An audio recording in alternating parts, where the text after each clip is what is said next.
দোস্ত ঢালিউড বলিউডের বর্তমান সময়ের শীর্ষ অভিনেতাদের একজন যিশু সেনগুপ্ত। বাংলা হিন্দু দুই ভাষাতেই সমতলে অভিনয় করে চলেছেন তিনি। এমনকি দক্ষিণী সিনেমাতেও দেখা গেছে তাকে। দোস্ত সেই তারকা এবার জুটি বাঁধলেন মেগা স্টার সাকিব খানের সাথে। সাকিব খানের বরবাদ সিনেমায় অভিনয় করেছেন তিনি।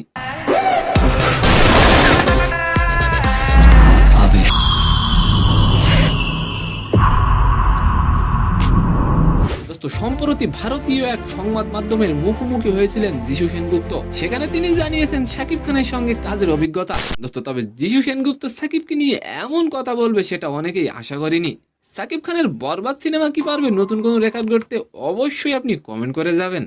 দোস্ত সংবাদ মাধ্যমকে যিশু সেনগুপ্ত বলেন, সাকিব খান সম্পর্কে আমার বলার ধৃষ্টতা নেই, সে বাংলাদেশের মেগাস্টার, এতে কোনো সন্দেহ নেই। দোস্ত যিশু সাকিবের প্রশংসা করে আরো বলেন, ওর সঙ্গে কাজ করে মনে হয়েছে ও একজন অসাধারণ মানুষ। দোস্ত আর এবার আলোচনা করব হামজা চৌধুরীর মতো ফাহমিদুলকে নিয়েও আলোচনা কম ছিল না, কিন্তু সৌদি আরবে অনুশীলন ক্যাম্পে তার উপর খুব একটা সন্তুষ্ট হতে পারেনি কোচ, যার ফলে দল থেকে বাদ পড়তে হয় তাকে। দোস্ত ফাহমিদুলকে বাদ দেওয়ার বিষয়টি ভালো চোখে নিতে পারেননি দর্শকরা, আর তাই নিয়ে চলছে সমালোচনা।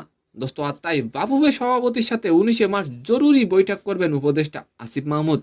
তো সম্মানিত দর্শক, আজকের ভিডিওটি কেমন লাগলো অবশ্যই কমেন্ট বক্সে জানাবেন। আর ভিডিওটি যদি ভালো লাগে অবশ্যই একটি লাইক দিয়ে আমাদের চ্যানেলটিকে সাবস্ক্রাইব করে দিবেন। ধন্যবাদ।